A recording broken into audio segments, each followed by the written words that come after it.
আল্লাহর জন্য হয়, নিজের প্রত্যেকটা আমল যেন আল্লাহর জন্য হয়, এদিকে মনোনিবেশ করা। এই যে আমরা নামাজ পড়ছি, এটাও আল্লাহর জন্য। হজ করতে যাচ্ছি, এটাও আল্লাহর জন্য। দান খয়রাত করতেছি, আল্লাহর জন্য।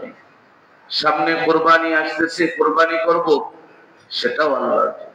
অর্থাৎ আমার আপনার গোলামির যে হালত, ইবাদত বন্দেগী করার যে হালত, এটা যেন আল্লাহর জন্য হয়। দেখেন সূরা কাউসারের মধ্যেও কিন্তু আল্লাহ তাআলা এই বিষয়টা নিয়ে আসছেন। ইন্না আ'তাইনাকাল কাউসার ফাসাল্লি লিরাব্বিকা ওয়ানহার।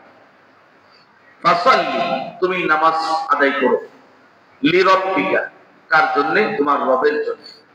অর্থাৎ তোমার রবকে সন্তুষ্ট করার জন্য তুমি নামাজ আদায় করো। ওয়ানহার, কুরবানি করো। এখানেও লিরাব্বি, অর্থাৎ কুরবানিটাও যে করবা, এটা কার জন্য করবো? আল্লাহ। এবং অন্য আয়াতের মধ্যে আল্লাহ তাআলা বলে দিয়েছেন, কুল, নবী আপনি বলুন, ইন্না সলাতি ওয়া নুসুকি, নিশ্চয়ই আমার নামাজ, আমার কুরবানি, ওয়া মাহইয়ায়া, আমার জীবন, ওয়া মামাতি, আমার মরণ, লিল্লাহি রাব্বিল আলামিন, আল্লাহর জন্য, যিনি বিশ্ব জগতের প্রতিপালক। এই আয়াতগুলো থেকে আমরা বুঝতে পারলাম যে আল্লাহ পাক রব্বুল আলামিন আমাদের কাছে কি চান। শুধু ইবাদত করলেই হবে না, ইবাদতের গ্রহণযোগ্যতা যেন আমরা লাভ করতে পারি, অর্থাৎ আল্লাহর কাছে যেন মাকবুল হয়, কবুল হয়, এদিকেও আমাদের মনোনিবেশ করতে হবে। আমি নামাজ পড়তেছি পড়তেছি পড়তেছি, কপালে কালো দাগ ফেলাই দিছি, এই কালো দাগ আপনার সার্টিফিকেট না, বরং আপনার সার্টিফিকেট কি? আপনি কি আসলে নামাজটা আল্লাহর জন্য আদায় করছেন কিনা, এটা আল্লাহ তাআলা দেখবেন। কারণ হাদিসের মধ্যে সুস্পষ্ট ভাষায় রাসূল করিম সাল্লাল্লাহু আলাইহি ওয়াসাল্লাম বলেছেন, ইন্নাল্লাহা লা ইয়ানজুরু ইলা আজসামিকুম ওয়ালা ইলা সুওয়ারিকুম ওয়ালাকিন ইয়ানজুরু ফি কুলুবিকুম ওয়া আ'মালিকুম। আল্লাহ তাআলা তোমাদের বাহ্যিক অবস্থার দিকে তাকাবেন না, কে কত সুন্দর, কার কত সম্পদ, কে কত বড় ক্ষমতাধর, কে কত বড় পাওয়ারফুল, কিচ্ছু আল্লাহ দেখবে না। ওয়ালাকিন ইয়ানজুরু ফি কুলুবিকুম ওয়া আ'মালিকুম, আল্লাহ তাআলা তাকাবেন তোমাদের কলবের দিকে। কার কলবটা কত সুন্দর, কার কলবটা কত স্বচ্ছ, কার কলবটা আল্লাহর জন্য পাগল, এদিকে আল্লাহ তাআলা নজর করবেন। ওয়া আ'মালিকুম, তোমাদের আমলের দিকে আল্লাহ তাআলা তাকাবেন। কোন আমল? যেই আমলের মধ্যে ইখলাস আছে, আল্লাহকে রাজি খুশি করার নিয়ত আছে, ওই আমলটার দিকে আল্লাহ তাআলা তাকাবেন, ওই আমলটা আল্লাহর কাছে গ্রহণযোগ্যতা পাবে।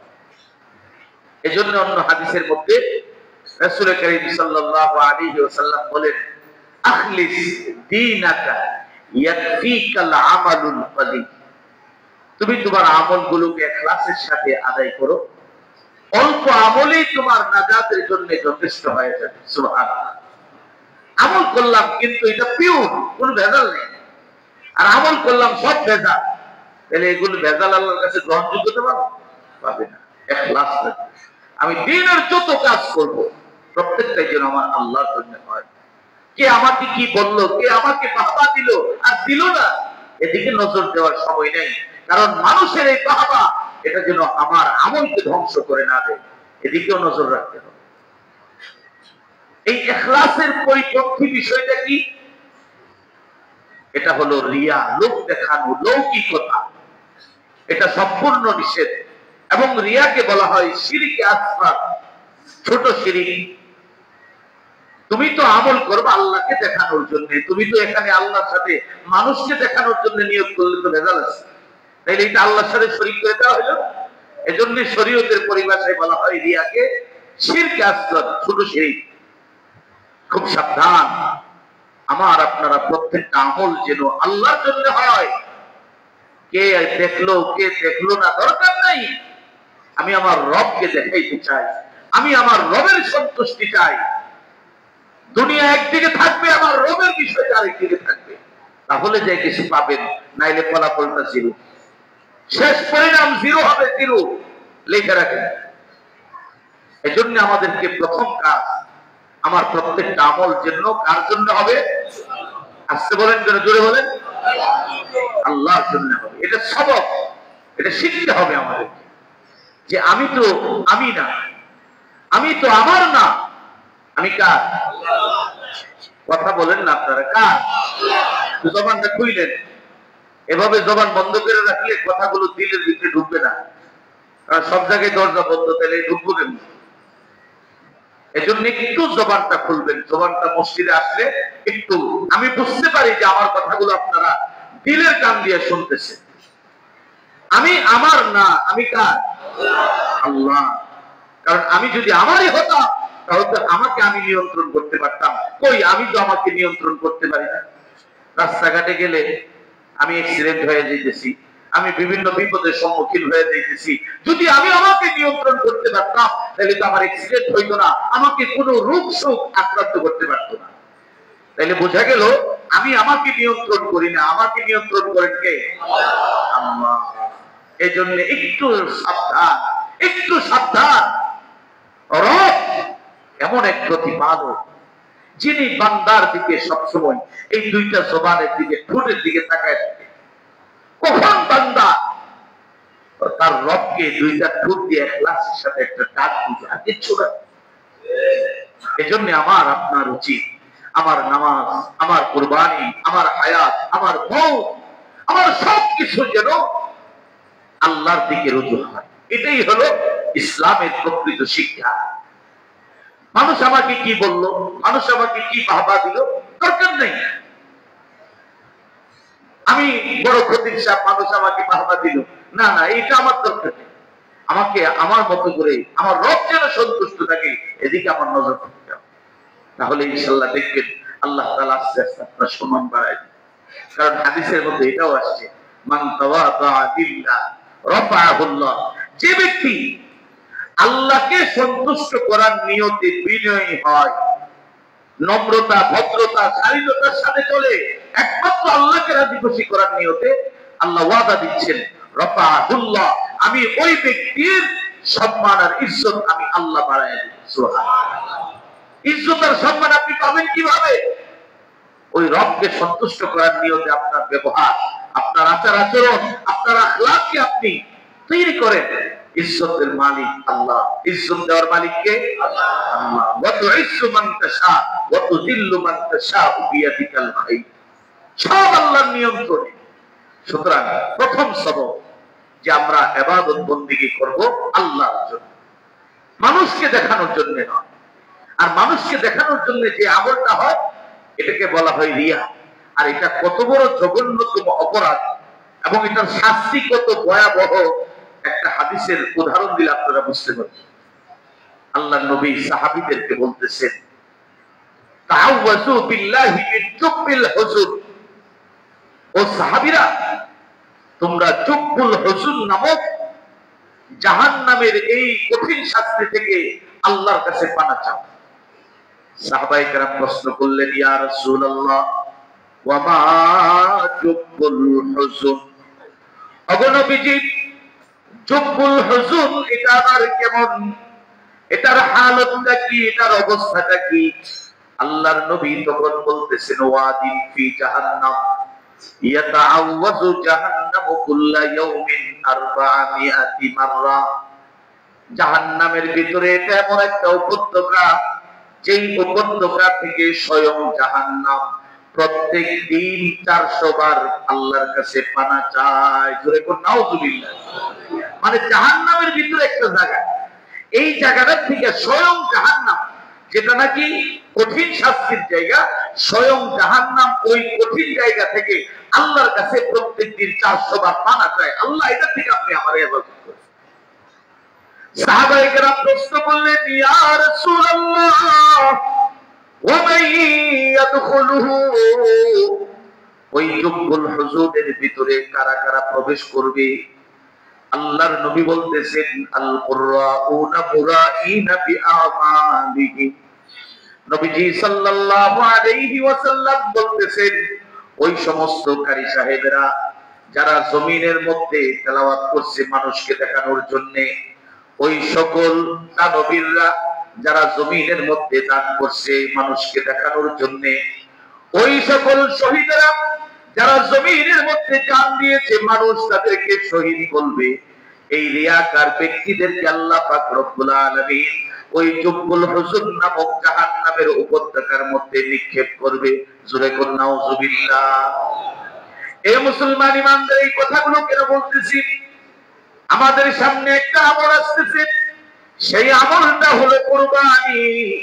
এই কুরবানিটা করার আগে আগে এখন আমরা অনেকে মানসিক ভাবে প্রস্তুতি নিচ্ছি, আমার কুরবানি যেন সহি হয়, এই জন্য নিয়তকে পরিশুদ্ধ করতে হবে। এই কুরবানিটা করব কার জন্য? আরো জোরে বলেন, কার জন্য? আল্লাহর জন্য। এখন থেকেই প্রস্তুতি নেন, না না আমি গোশত খাবার জন্য কুরবানি করব না, আমি বড় গরু আনবো মানুষকে দেখানোর জন্য নয়, আমি আমার সামর্থ্য অনুযায়ী আমার রবকে সন্তুষ্ট করার জন্য আমি আমার রবের রাস্তায় কুরবানি করব।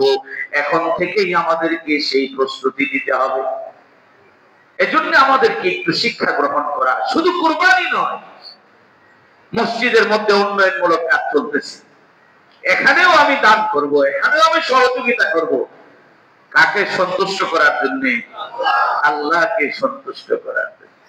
এখানে আমি দান করব, মানুষ আমাকে দানবীর বলবে, মানুষ আমাকে হাই হেলো করবে, না না দরকার নেই। এই হাই হেলো তো এখানেই শেষ, এরপরে তো আপনি আল্লাহর কাছে ফলাফলটা জিরো পাবেন। এজন্য একটু সতর্ক থাকা, আমরা যেন আল্লাহর রাস্তায় খরচ করি, এটা যেন বেনিফিট আল্লাহর কাছে পাইতে পারি, এটার ফলাফলটা যেন আল্লাহর কাছে আমরা নিতে পারি। এজন্য আমার নিয়তকে শুদ্ধ করা, এটা ইসলামের সবচেয়ে বড় শিক্ষা, আর এই শিক্ষাটাকে আমাদের লালন করতে হবে। এজন্য আজকে আপনাদের কাছে আমার একটা আবেদন, আমরা যে কোনো ক্ষেত্রে যে কোনো ইবাদত করব আল্লাহকে রাজি খুশি করার জন্য। মানুষ আমাকে বাহবা দিবে, মানুষ আমাকে এই বলবে, মানুষ আমাকে সেই বলবে, দরকার নাই সেটা। ইখলাসের সাথে যদি আমল করা যায় সেটার ফলাফল আল্লাহর কাছ থেকে নেওয়া যাবে, কোনো অসুবিধা নেই। আর ইখলাস যদি থাকে সেই আমলের গ্রহণযোগ্যতা রব্বে কারীমের কাছে অনেক বেশি। রব্বে কারীমের পক্ষ থেকে রাসূল বলতেছেন আখলিস দীনাকা ইয়াকফিকাল আমলুল কলিল, তুমি অল্প আমল করো কিন্তু সেটা যেন ইখলাসের সাথে হয়। এই অল্প আমলেই তোমার আখিরাতে নাজাতের জন্য যথেষ্ট হয়ে যাবে। আর হাজার হাজার আমল করলা, আমলের ভান্ডার তৈরি করলা, কিন্তু দেখা গেল তুমি এই আমলের ভিতরে তোমার ইখলাস ছিল না, সেই আমল তোমার আখিরাতে কোনো কাজে আসবে না। এজন্য বলা হয় আল ইখলাস রূহুল আমাল, ইখলাস হলো আমলের প্রাণ। একটা মানুষের ভিতরে রূহ থাকলে যেমন এইটাকে মানুষ বলা হয় এবং তাকে সমাজে মূল্যায়ন করা হয়, ঠিক তদ্রুপ এই ব্যক্তির দেহ থেকে যখন রূহটা বের হয়ে যাবে ওই লোকটাকে আর মানুষ বলা হয় না, সেটাকে বলা হয় না। সমাজে তাকে কোনো মূল্যায়নও করা হয় না। নিজের স্ত্রী, নিজের সন্তান, নিজের আত্মীয় স্বজন সবাই বলে তাড়াতাড়ি লাশটা কবরে নিয়ে শুয়ে আসে, এটা বাসায় রাখা যাবে না, এটা তাড়াতাড়ি গ্যারেজ থেকে বিদায় করে দেয়। ওই আপনার তো কোনো দাম নাই, কারণ কি আপনার ভিতরে রূহ নামক যে মূল্যবান জিনিস সেটা না থাকার কারণে আপনার দামও সমাজের মধ্যে নাই, সকলের কাছে দাম কমে গেছে। ঠিক তদ্রুপ ইখলাস যদি আমলের ভিতরে থাকে সেই ইখলাস ওয়ালা আমল আল্লাহর কাছে দামি হয়। আর ইখলাস যদি না থাকে ওই মরা লাশটা যেমন কোনো দাম নাই, মূল্যহীন, ঠিক তদ্রুপ আপনার আমলটাও আল্লাহর কাছে ওই রকম মূল্যহীন। এজন্য আমলের ক্ষেত্রে আমাদের নিয়তকে পরিশুদ্ধ করা এটা খুব জরুরি বিষয়। যে কোনো আমল আপনি করেন না কেন সেখানে যেন একমাত্র আল্লাহকে রাজি খুশি করার নিয়ত থাকে। এই বিষয়টা আমাদের প্রথম সবক। দ্বিতীয় সবক হলো আমি আপনি যখনই ইবাদত করব, ইবাদত করার ক্ষেত্রে অন্যতম একটা শর্ত হলো আমার রিজিকটা যেন হালাল হয়। খুব সাবধান, আমার রিজিকটা যেন হালাল হয়। আল্লাহ তাআলা কুরআনুল কারীমে বলেন, ইয়া আইয়ুহার রাসূল কুলু মিনাত তাইয়্যিবাত ওয়া'মালু সালিহা। আল্লাহ তাআলা নবীদেরকে উদ্দেশ্য করে বলতেছেন, আসলে শুধু নবীগণ উদ্দেশ্য নয়, নবীরাও তো আছেন, নবীদের উম্মতদেরকে আল্লাহ তাআলা বলা উদ্দেশ্য। আল্লাহ তাআলা বলতেছেন, কুলু মিনাত তাইয়্যিবাত, এই নবীগণ আপনারা উত্তম খাবার খান, পবিত্র খাবার খান, হালাল খাবার ভক্ষণ করেন, ওয়া'মালু সালিহা, এরপরে নেক আমল করেন, ইন্নী বিমা তা'মালুনা আলিম, নিশ্চয়ই আমি আল্লাহ তোমরা যা করো সবকিছু সম্পর্কে জানি। এই আয়াতের ব্যাখ্যার মধ্যে মুফাসসিরিন ইকরাম লিখেন, আল্লাহ পাক রব্বুল আলামিন নবীদেরকে সম্বোধন করছেন, এরপরে আল্লাহ বলতেছেন হালাল রিজিক ভক্ষণ করো। 2 নাম্বার বলতেছেন ওয়া'মালু সালিহা, নেক আমল করো। নেক আমল করার আগে আল্লাহ তাআলা হালাল রিজিকের কথা বলছেন। এর দ্বারা উদ্দেশ্য হলো নেক আমল আল্লাহর কাছে কবুল হওয়ার জন্য শর্ত হলো রিজিক হালাল হইতে হবে। হারাম খাইয়া যত ইবাদত বندگی করবা আল্লাহর কাছে সেই ইবাদতের কোনো মূল্য নাই। এটাই হলো বাস্তবতা। এজন্য আমাকে এটাও খেয়াল রাখতে হবে যে আমি যে নামাজ পড়ব, আমি যে দান খয়রাত করব, এটা যেন হালাল পন্থায় হয়। হারাম মাল দিয়ে হাজারো দান করতে পারো, হারাম মাল দিয়ে হাজারো কুরবানি করতে পারো, সেই কুরবানি আল্লাহর কাছে গ্রহণযোগ্যতা পাবে না। এজন্য রিজিকের ব্যাপারে খুব সাবধান, হালাল উপায়ে উপার্জন করার চেষ্টা করবেন, হারাম থেকে বেঁচে থাকার চেষ্টা করবেন। এখন অনেকেই বলে তাইলে তো হালাল পন্থায় সম্পদ কিভাবে আসবে, হারাম পন্থা ছাড়া? না না, সাহাবায়ে কেরামের জামানায় অনেক সাহাবীরা ছিলেন অনেক সম্পদের মালিক। হযরত আব্দুর রহমান ইবনে আউফ রাদিয়াল্লাহু তাআলা আনহু, ওনার জন্য আল্লাহর নবী দোয়া করছিলেন। আল্লাহর নবীর দোয়া ডাইরেক্ট কবুল। হযরত আব্দুর রহমান ইবনে আউফ রাদিয়াল্লাহু তাআলা আনহুর ব্যবসার হালত কি ছিল? নবীজি সাল্লাল্লাহু আলাইহি ওয়াসাল্লাম দুনিয়া থেকে চলে যাওয়ার পরে হযরত আব্দুর রহমান ইবনে আউফের ব্যবসার হালত এত বেশি ছিল যে ওনার ঘরের ফ্লোর থেকে নিয়ে ছাদ পর্যন্ত পুরা জায়গায় স্বর্ণ মুদ্রায় ভরপুর ছিল। এমনকি দরজা লাগাইতে পারতেন না, দরজা খুলে দিতেন, বারান্দায় স্বর্ণ মুদ্রা পড়ে থাকতো। জোরে করছিলাম। যদি দোষণই হইতো তাহলে সাহাবায়ে কেরাম কি এই মাল জমা করত? এই জমার ভিতরেও তাদের ফিকির ছিল এই মাল আমার আসল নয়, এটা আমার রবের দয়া। উনি মালের হক সঠিকভাবে আদায় করছেন। ওনার বাসায় সবসময় মেহমানদের জন্য দস্তরখানা বিছানো থাকতো। হাজার হাজার লোক বসে বসে দস্তরখানায় মেহমান হিসেবে আসতেন, উনি উন্মুক্ত করে দিতেন। আর ওনাকে জিজ্ঞাসা করা হলে উনি বলতেন, যেটা তো এই মাল তো আমার না, এটা তো আমার রবের দেওয়া অনুগ্রহ দয়া। তো রবের দেওয়া মাল রবের রাস্তায় ব্যয় করতেছে, আমার অসুবিধা কি? আমার তো আমার রব পাহারাদার বানাইছেন এই মালে, আমাকে মালিক বানান নাই। কারণ এই মালের কোন মালিক কে? আরো জোরে বলেন কে? আল্লাহ। আমি পাহারাদার, আমি আব্দুর রহমান পাহারাদার। এই মালের যাতে সহি ইস্তেমাল হয়, সঠিক ব্যবহার হয়, এটা নিগরানি করার দায়িত্ব আমি আব্দুর রহমানকে আল্লাহ দিয়েছি। এজন্য বলতেছি মাল থাকা এটা দূষণীয় কোনো বিষয় নয়, কিন্তু মালের ব্যবহারটা যেন সহি পন্থায় হয়, মালের উপার্জনের রাস্তাটা যেন সহি পন্থায় হয়, এদিকে আমাদের নজর দিতে হবে। তাহলে আপনি নামাজ পড়বেন, শান্তি পাবেন, দিলের মধ্যে শান্তি আসবে।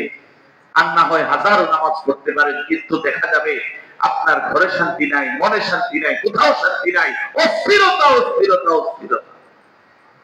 এজন্য আল্লাহ তাআলা এই আয়াতের শেষেই বলতেছেন, ইন্নী বিমা তা'মালুনা আলিম। তোমরা হালাল রিজিক খায়া আমল করছো না না করছো, ড্রেস পোশাক তো ভালোই দেখা যায়, হারাম তো খাইবা না, হালালই খাইবা, কিন্তু তোমার দিলের খবর জানে কে? আরো জোরে বলেন। এই আয়াতের শেষে আল্লাহ তাআলা বলতেছেন ইন্নী বিমা তা'মালুনা আলীম, নিশ্চয়ই আমি তোমরা যা কিছু করো না কেন সব কিছু সম্পর্কে আমি আল্লাহ তাআলা জানি। মুহতারাম হাজিরিন, আপনাদের কাছে একটা ছোট্ট বিষয় আমি তুলে ধরতেছি। এই দুনিয়াটা, এই যে চাকচিক্যতা দেখতেছেন, রং ঢং দেখতেছেন, আজকে ক্ষমতার পরিবর্তন হইতেছে, আবার সামনে পরিবর্তন হবে, কত কিছু হবে। এই পৃথিবীটা যা আছে এটার মূল্য কতটুকু জানেন? একটা মাছি, তার যে একটা দানা আছে, এই দানাটার দাম আছে, কিন্তু দুনিয়াটা আল্লাহর কাছে কোনো দাম নেই। একটা মাছির দানা একটা দাম আছে, এটা একটা বস্তু, কিন্তু দুনিয়াটা আল্লাহর কাছে কোনো মূল্যহীন। বাদশাহ হারুনুর রশিদ একবার পিপাসা লাগছে, একজন বাদশাহ, পাওয়ারফুল বাদশাহ, ইতিহাসের কিতাবের মধ্যে আছে বাদশাহ হারুনুর রশিদের পাওয়ার ছিল ভিন্ন। একদিন পিপাসা লাগছে, সফরে বের হয়েছে, খাদেম খুদ্দামের অভাব নেই। একজন খাদেমকে বলতেছে এক গ্লাস পানি দাও। তো বাদশাহ হারুনুর রশিদের ওনার আদত ছিল, অভ্যাস ছিল, উনি সফরে গেলে আলেম ওলামার সাথে রাখতেন। কারণ সফরের মধ্যে কোন হালত চলে আসে সমাধান কই পাইব, ওই সময় তার মোবাইলের যুগ ছিল না যে হুজুর হজের সফরে আছি, কেস তো এখানে লাগছে, সমাধান কি? যখন এখন আমাদেরকে বলে অনেকে ফোন দিয়ে, হুজুর হজে আসছি, এই তফের মধ্যে কেস লাগাই দিছি, তখন আমরা এখান থেকে বলে দিই। ওই সময় কি এই মোবাইল ছিল? ওনার স্বভাব ছিল উনি দিনদার আল্লাহওয়ালা বুজুর্গ আলেমদেরকে পাশে রাখতেন সফরে গেলে। সুলাইমান ইবনে হারব রাহমাতুল্লাহি আলাইহি বড় বুজুর্গ ছিলেন, ওই সফরে উনি ছিলেন ওনার সাথে। তো খাদেমকে বলছে যে খাদেম আমার এক গ্লাস পানি দাও। তো খাদেম সাহেব পানি নিয়ে আসছে, বাদশা কইছে, তো পানি আনছে, ওনার হাতে দিছে, উনি পান করবেন। ওই মুহূর্তে সুলাইমান ইবনে হারব রাহমাতুল্লাহি আলাইহি বুজুর্গ উনি বলছেন বাদশা একটু পরে খান, আমার কাছে পানিটা দেন। দেওয়ার পরে বলতেছেন যে আচ্ছা বলেন তো দেখি, আপনার এখন পানি পান করার জরুরত পড়ছে, এখন যদি আপনাকে বলা হয় যে এক গ্লাস পানির মূল্য দিতে হবে, আপনি কতটুকু এর মূল্য দিবেন? সুলাইমান ইবনে হারব রাহমাতুল্লাহ আলাইহি বলতেছেন বাদশাকে, এখন আপনার পিপাসা লাগছে, পানির পিপাসা, এখন যদি আপনাকে বলা হয় এই পানির মূল্য দিতে হবে, আপনি এর মূল্য কত দিবেন? কয় আমি আমার বাদশাহীর অর্ধেক, এই দেশের অর্ধেক তার নামে লিখে দিব, তারপরে পানিটা আমার দরকার, কারণ আমার জান বাঁচাইতে হবে। পানির অপর নাম জীবন, আমরা অনেকেই বলি। ওই বাদশা তখন বলতেছে আমার পৃথিবীর অর্ধেকটা, আমার যতটুকু রাজত্ব আছে এই রাজত্বের অর্ধেকটা তারা লিখেন, তারপরে এক গ্লাস পানি আমার দরকার। আচ্ছা দিলেন, অর্ধেক লিখে এক গ্লাস পানি পান করলেন। এখন আসেন এই পানিটা ভিতরে যাওয়ার পরে এটা তো আবার বের করতে হইব নাকি? প্রস্রাবের রাস্তা দিয়ে এটা কি করতে হবে? বের করতে হবে। এখন ওই রাস্তা বন্ধ হয়ে গেছে, বের হইতেছে না, তখন আপনি কি করবেন? তখন বলতেছে যে আমি আমার বাকি যে অর্ধেক রাজত্ব আছে এটা দিয়া হইলেও এই প্রস্রাবের রাস্তা ক্লিয়ার করতে হবে, না হইলে আমার অবস্থা খারাপ হবে। তখন সুলাইমান ইবনে হারব রাহমাতুল্লাহ আলাইহি বলছে বাদশা দেখেন এক গ্লাস পানি, আর এই পানিটাকে নিষ্কাশন বের করার জন্য পুরা দুনিয়াটা একদিকে, আপনার রাজত্ব একদিকে, আর এক গ্লাস পানির মূল্য আরেকদিকে। সুতরাং এই রাজত্ব নিয়ে বড়াই করা যাবে না, ক্ষমতা নিয়ে বড়াই করা যাবে না, সম্পদ নিয়ে বড়াই করা যাবে না, বরং আল্লাহর দিকে রুজু হন। আল্লাহ তাআলা দেখেন আপনার উপর কত বড় দয়া করছেন, আপনার এই জীবনটাকে বাঁচানোর জন্য পানির ব্যবস্থা করছেন। আল্লাহ তাআলা যেই জিনিসটা মানুষের জন্য সবচেয়ে বেশি প্রয়োজন সেই জিনিসটাকে আল্লাহ তাআলা ফ্রি করে দিয়েছে। এই যে পানি, এটার যদি আল্লাহ বিল নিতেন তাহলে আমরা বিল দিয়ে পারতাম? সামান্য ওয়াসার বিল দিতেই তো কত চুরি চামারি শুরু করছি আমরা, এখানে ফাঁকি ওখানে ফাঁকি দিয়া কোন রকম বিলের কাগজ করি। আল্লাহ যদি জিবরাইল পাঠাইতো, ফেরেশতা পাঠাইতো প্রত্যেক দেশের মধ্যে বিল নিয়ে আসো, এই যে পানি দিতেছি, তখন অবস্থাটা কি দাঁড়ায়? এই যে আজকে এসি লাগাইছেন, আল্লাহ তাআলা যে কুদরতি বাতাস দিছে, কোনদিন আল্লাহ তাআলা বিল পাঠাইছে বাসায়? তো শুকরিয়া আদায় করছেন কোনদিন?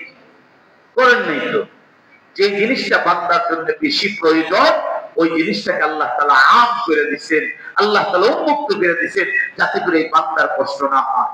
এরপরেও রবকে মানুষ চিনে না, রবের সাথে সম্পর্ক করতে রাজি না। এজন্য একটু আপনাদের কাছে আমার অনুরোধ থাকে যে আমরা দুনিয়াটাকে এত বেশি কাছে নিয়ে না আসি, এটাকে এটার জায়গায় রাখি, আর দুনিয়াকে যিনি বানাইছেন তার সাথে সম্পর্ক করার চেষ্টা করি। দেখবেন আল্লাহ তাআলা এই জমিনের মধ্যে আপনাকে সবচেয়ে দামি মানুষ বানায়। আল্লাহ নবী জমিনের মধ্যে ছিলেন, আল্লাহ নবীর চাইতে বড় ইজ্জত ওয়ালা এই জমিনে আর কি ছিলেন? আরো জোরে বলেন। আল্লাহর পরে সমস্ত মাখলুকের উপরে যার সম্মান আর ইজ্জত, সেই নবীর কাছে অফার আসছে, একটু বলেন, একটু বলেন বহুত পাহাড় থেকে স্বর্ণ বানায় আপনার সামনে নিয়ে আসে। রাসূল কান্না শুরু করে দিয়েছে, ও ভাই জিবরাইল, আল্লাহ কি আমার দূরে সরাই দিতে চায়? আমি তো আমার এই দুনিয়ার কোনো কিছু আমার দরকার নাই, দুনিয়ার যিনি মালিক তিনি আমার দরকার। আমি তো এই সাক্ষিত্ব দিয়ে কি করব? দেখেন ওই আব্দুর রহমান ইবনে আউফ রাদিয়াল্লাহু তাআলা একদিন দস্তরখানে বিশাল ইন্তজাম, খাবারের আয়োজন চলতেছে, মানুষ খেতেছে, উনি এক কোনায় দাঁড়ায় কাঁদতেছে। সাহাবীরা জিজ্ঞাসা করতেছে, ও ভাই আপনি কাঁদতেছেন কেন? হযরত আব্দুর রহমান ইবনে আউফ তখন বলতেছেন, ভাই রে আমি তো কান্দি, আমি আব্দুর রহমান ইবনে আউফের কি মূল্য আছে? আমি তো ছিলাম একজন নগণ্য মানুষ, আল্লাহ তো এত সম্পদ দিছে, আমার ভয় হইতেছে এই সম্পদ কি আল্লাহ আমার দুনিয়া থেকে আখিরাত কি কমাই দিতেছে কিনা, আখিরাতে আমার পুরস্কার কি কমাই দিচ্ছে কিনা।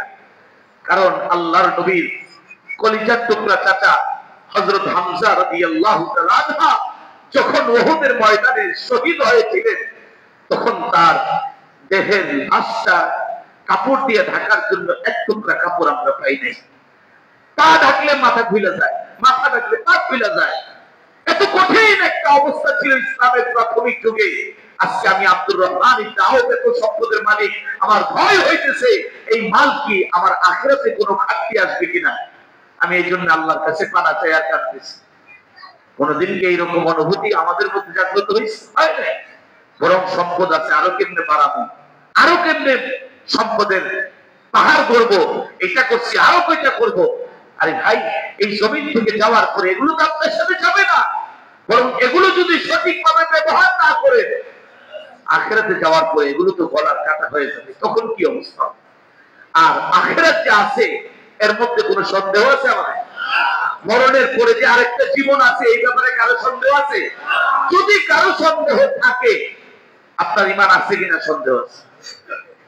কারণ ঈমানের যে বিষয়গুলো আছে এর মধ্যে ওয়াল ইয়াউমিল আখির একটা শব্দ আছে, আমানতু বিল্লাহি ওয়া মালাইকাতিহি ওয়া কুতুবিহি ওয়া রাসূলিহি ওয়াল ইয়াউমিল আখির। এখন আপনি যদি কোন যে মরণের পরে কি হবে এটা পরে বোঝা যাইবে, তাইলে বুঝালে তখন হিসাব কিতাব, তখন তো আফসোস করবেন, কোনো লাভ হবে না। সন্তানের কাছে যাবেন, সন্তান পাত্তাই দিবে না। যে সন্তানকে আজকে দুধ কলা খাওয়ায়া খাওয়ায়া কত আদর করে বড় করতেছেন, সন্তান নামাজ পড়ে না তারা আদর করে ঘুমারে রাখছেন। আফসোস এই জাতির আসল জিনিস না বুঝা নকলের পিছনে আমরা ঘুরতেছি। এই জন্য আমার কথা একটাই যে আমার রিজিক যেন হালাল হয়, আমার ইবাদত যেন আল্লাহর জন্য হয়, এদিকে আমাদের নজর দিতে হবে।